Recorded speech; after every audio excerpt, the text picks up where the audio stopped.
তোমার বয়স যদি 18 থেকে 28 হয়, এই ভিডিওটা মন দিয়ে দেখো, কারণ সত্যি তোমার কপাল খুলে যাবে। শোনো, মরীচিকা আর অবহেলার মধ্যে কোনো পার্থক্য নেই। মরীচিকা যেমন ধীরে ধীরে লোহাকে ক্ষয় করে, ঠিক তেমনি অবহেলা মানুষকে ভেতর থেকে ক্ষয় করে ফেলে। 2 হাত দিয়ে হয়তো একসাথে 10 জনকে মারা যায় না, কিন্তু 2 হাত দিয়ে যদি মন থেকে চেষ্টা করা যায়, তাহলে একসাথে 100 জনের মনও জয় করা সম্ভব। প্ল্যান করে ঠকানো যায়, কিন্তু মনে রেখো, প্ল্যান করে কখনো ভালোবাসা যায় না। একজন শিক্ষক ক্লাসে এক মেয়েকে জিজ্ঞেস করলেন, মা, তোমার কি বিয়ে হয়েছে? মেয়েটি লজ্জা পেয়ে উত্তর দিল, জি স্যার, আমার একটা 2 বছরের ছেলে আছে।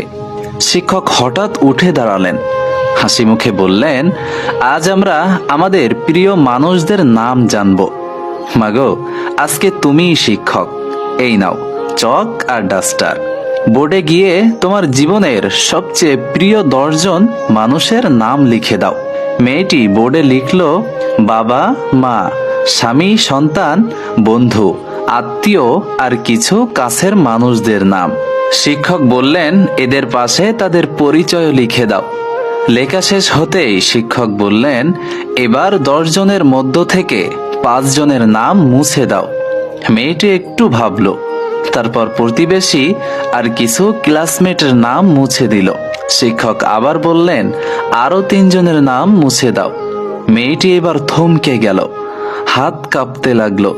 ধীরে ধীরে সে তার বেস্ট ফ্রেন্ডের নাম কেটে দিল, আর কাঁপা কাঁপা হাতে বাবার নাম, মায়ের নামও মুছে ফেলল, আর চোখ বেয়ে টপ টপ করে জল গড়িয়ে পড়তে লাগলো।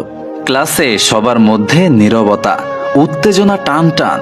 বোর্ডে এখন মাত্র 2 জনের নাম বাকি, স্বামী আর সন্তান। শিক্ষক বললেন, এবার আর একজনের নাম মোছো। কিন্তু মেয়েটি আর পারল না, বোর্ডের সামনে দাঁড়িয়ে কাঁদতে লাগলো।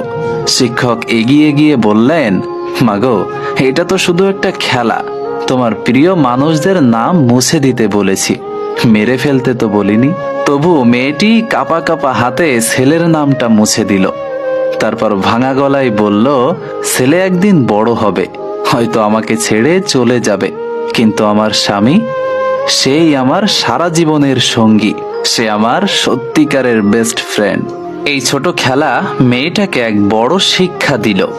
আমাদের জীবনে বন্ধুত্ব আছে, বাবা মা আছে, সন্তানও আছে, কিন্তু জীবনের পথে শেষ পর্যন্ত যাকে আঁকড়ে ধরে এগোতে হয়, সে হলো তোমার সঙ্গী। আর ভালোবাসা, ভালোবাসা মানে কখনো রূপ নয়, সাজ নয়। ভালোবাসা মানে ঝগড়া করে দূরে সরে যাওয়া, আবার একটু পরেই একে অপরকে ভীষণভাবে মিস করা, তারপর মান অভিমান ভুলে আবার এক হয়ে যাওয়া। বন্ধুরা, একটা বিষয় সব সময় মনে রেখো, মানুষের আসল পরিচয় টাকা, পড়াশোনা বা চাকরি দিয়ে নয়। মানুষের আসল পরিচয় তার ব্যবহার দিয়ে। তুমি হয়তো অল্প শিক্ষিত, হয়তো তোমার কাছে বড় কোনো ডিগ্রি নেই, কিন্তু যদি মানুষের সঙ্গে সুন্দরভাবে কথা বলতে পারো, তাহলেই তুমি অন্যদের হৃদয়ে জায়গা করে নিতে পারবে। আমাদের জীবনে 2 ধরনের মানুষ আসে, একজন আসে শেখাতে, আর একজন আসে শিখতে। শিক্ষক হোক বা ছাত্র, বাবা হোক বা সন্তান, প্রত্যেকেই আমাদের জীবনে কোনো না কোনো শিক্ষা দিয়ে যায়। তোমার বয়স যদি 18 থেকে 28 হয়, তবে এটা তোমার জীবনের সবচেয়ে গুরুত্বপূর্ণ সময়। এই সময়টাই তুমি চাইলে নিজের ভবিষ্যৎ গড়ে তুলতে পারো। আবার অবহেলা করলে পুরো জীবনটাই নষ্ট হয়ে যেতে পারে। ভালো কাজ করলে হয়তো সঙ্গে সঙ্গে ফল পাবে না, কিন্তু বিশ্বাস করো, একদিন না একদিন সেই ভালো কাজ তোমার জীবনে ফিরে আসবেই।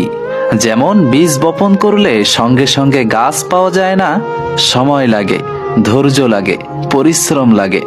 একটা কথা মনে রেখো, সবার সামনে বুদ্ধিমান হয়ে দেখানোটা বড় কথা নয়। সত্যিকারের বড় কথা হলো সবার অগোচরে মানুষের পাশে দাঁড়ানো। যখন কেউ বিপদে আছে, তখন সাহায্যের হাত বাড়িয়ে দেওয়া। তুমি যদি এমন একজন হতে পারো, তবে তোমার নাম কারো হৃদয় থেকে কোনোদিন মুছে ফেলা যাবে না।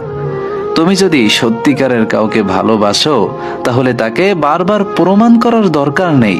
তাকে সম্মান দাও, সময় দাও, কারণ ভালোবাসা শুধু কথাই নয়, ভালোবাসা প্রমাণ হয় কাজে।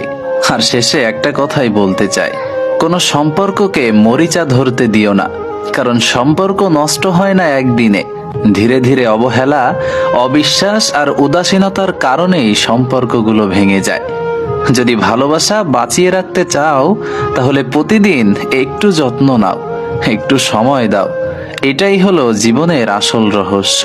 বন্ধুরা, যদি মনে হয় গল্পটা তোমার হৃদয়ে লেগেছে তাহলে ভিডিওটা শেয়ার করো, কমেন্টে জানাও তুমি কাকে সবচেয়ে বেশি ভালোবাসো। হয়তো তোমার কমেন্ট পড়েই কারো জীবনের দৃষ্টিভঙ্গি বদলে যাবে।